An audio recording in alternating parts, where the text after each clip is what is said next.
Thank you, Madam Chair. Mr. Delano is technically not a constituent of mine, but my wife hails from the region that he calls home, and there is no daylight between the fishermen that I represent in my congressional district and the fishermen in the rest of the state. And the job they do is so important to the entire state that I really think of myself as a representative and to every one of them. And I care about their communities and what they do. Dustin has 20-plus years of fishing experience, but in his family alone, he has 4 generations of fishing knowledge standing behind him. Dustin is the real deal. He knows his trade and he loves it, but he has also put a lot of time into learning the regulatory and political process that affects his own and other fishing families and communities. And he's made a big decision to join NEFSA, to bring his expertise to bear for the good of the fishing communities all over Maine, New England, and I think I can say even for fishing communities all around the country. So thanks for being here, Mr. Delano, and we look forward to hearing your testimony. Thank you. I now recognize Mr. Delano for 5 minutes. Chair Hagman and members of the subcommittee, thank you for the opportunity to speak to you today. My name is Dustin Delano. I'm the Chief Operating Officer of the New England Fishermen Stewardship Association and a 4th-generation lobster fisherman from Friendship, Maine. I started going out lobstering with my father as soon as I learned to walk. By the time I could fish commercially, I knew it wasn't just a job, it was a way of life.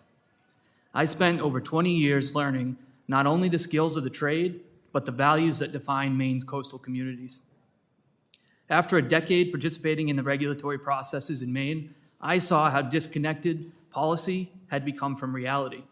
That's why I stepped back from full-time fishing to help lead NEFSA, which now represents thousands of fishermen, dealers, processors, and communities across New England. Our mission is to bring fishermen's knowledge directly to the policymakers shaping our future. Before I go any further, I want to ask you all something, and I want you to really think about it. What's the one thing in your life that gives you purpose? Not a favorite food, not a favorite vacation spot, but the thing that defines who you are. Maybe it's your family, maybe it's your work, maybe it's something passed down through generations, a tradition that shaped your identity. Now imagine waking up every day knowing that the very thing that defines you, your livelihood, your heritage, your future, is constantly at risk. Not because you've done anything wrong, not because the resource is gone, but because layer after layer of regulation has been stacked so high and so fast, you can no longer see a clear path forward. That's the reality for many American fishermen today. Fishing isn't just what we do, it's who we are. But that identity is being regulated to the brink. Every new rule, every flawed quota, every rushed mandate sends the message that our way of life is completely expendable. President Trump's EO was an important step. It prioritizes American harvested seafood, reduces regulatory burdens, and it supports cooperative science. That kind of leadership is what we need. One of the most urgent issues is the crisis in the ground fishery, caused by overregulation and flawed quota systems. Fishermen are expected to base their livelihoods on stock assessments from a single federal vessel, the Bigelow, which consistently underreports stock levels that leads to quota cuts that put fishermen out of business. That's why we need industry vessels participating in research.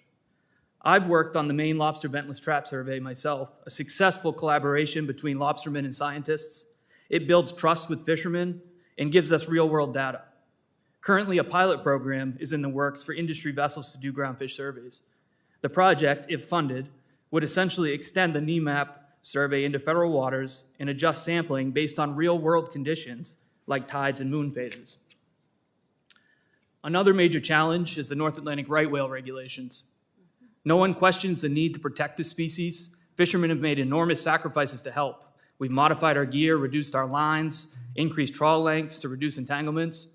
But these changes come at a cost, financially and physically. The longer trawls we now use create dangerous working conditions. The weak links in our ropes can snap under tension, sometimes in our faces, creating serious safety risks. One of the most damaging changes has been the 1,000 square mile closure off of Maine's coast, an area I fished for years. It was closed to meet whale protection goals, but by the time it reopens, the lobsters have moved offshore into places we can't access, and the winter conditions make gear shifting nearly impossible. We're shut out during the most productive season, left chasing what's already gone. We need a real solution. We need real solutions, solutions that protect whales and fishermen. One promising tool is non-invasive whale tagging, which has been successful in the Southern Hemisphere. With real-time location data, we could avoid conflict zones more accurately instead of relying on broad closures that don't reflect reality. Fortunately, Maine is developing a strong congressionally funded whale risk assessment model.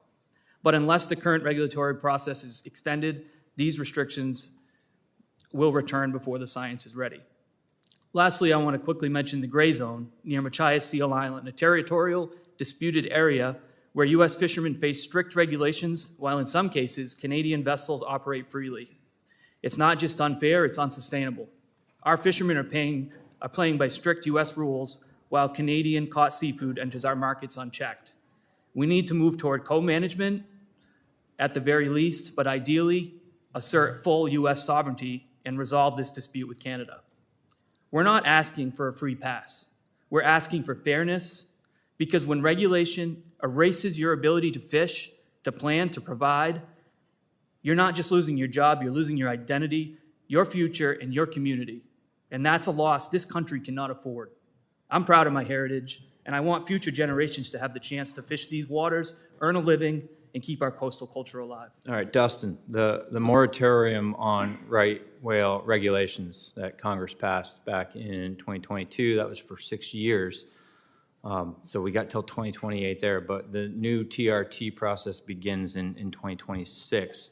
Can you talk a little bit about why that doesn't make sense, just the timing of that, and what will be lost if we don't consider a slight delay in the TRT process? Absolutely. Thank you for the question. Excuse me. So basically, we had a 6-year reprieve, and we were very grateful for Congress passing that. However, the TRT process has draft regulations that are supposed to come out in January of 2026. And we just started a significant right whale monitoring program in the state of Maine, where Congress generated tens of millions of dollars to start this program. And we've just started collecting data there, but the timeline in the TRT process is not going to allow for all of the millions of dollars worth of data that we've started collecting to be applied in the process. We need more time to be able to include that in the process so that we can be better informed, but also the state of Maine separately is working on its own assessment tool, and that also will not be ready in time with this strict timeline. Is 6 years long enough for the moratorium? Will you be able to get all that data in and use it in an informed process by, let's say, 2028? I do not think that 6 years is enough time. I think what was asked in the first place was 10 to 12, and that is because here we are 2.5 years after that legislation, and we're finally, able to get the funding and able to get started on collecting the data. And it takes a significant amount of time to get through the TRT process, and so that's why they're already starting in that direction. Great. You talked a little bit about the gray zone, not necessarily in the purview of this committee, but I think it would be good for anyone that watches the testimony from Secretary Lutnick to U.S. Trade Representative Jameson Greer, or just generally members of Congress to be aware. What are some of the Canadian fishing practices in the gray zone that Maine fishermen actually believe is harming the long-term health of the lobster fishery?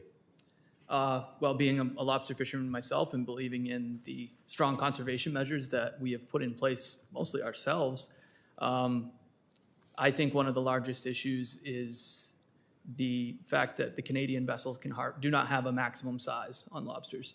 Our brood stock is very dependent on those large female lobsters, and when the Canadian vessels come in, they can harvest those lobsters and they can send them to market. And I believe that our American fishermen are starting to see the results of that behavior in their catches now. And I think it's really important that we start looking at this issue before it's too late. Great. Running out of time here, so I'll try and squeeze this one in. So you talked about fish stock assessments, the pilot program that you hope gets funded. Congress could do that, or maybe the administration could find some of that funding. I think it's fair to say that NEFSA feels confident that the fish stock assessments are undercounting the health of many fish populations out in the Atlantic, correct? Yeah, we typically do feel that way. Right. So part of the president's goal with his trade agenda is to see less foreign imports, less reliance on foreign goods, particularly core ones like food. But what would you say to them about the importance of the pilot program like yours to making sure that we don't just stop our reliance on foreign food imports, but also unleash the domestic resource so that you can put healthy food on the plates of American families? Yeah, so, I mean, we can't stress enough how important it is to have more data, better data collection, but to work with industry partners, to work with fishermen at collecting that. 82% of our seafood in the United States is imported. That's not acceptable. We have the means here. We just need to improve the data. We need fishermen to be involved in these processes. All right. Thanks for your time and your testimony today. Thank you.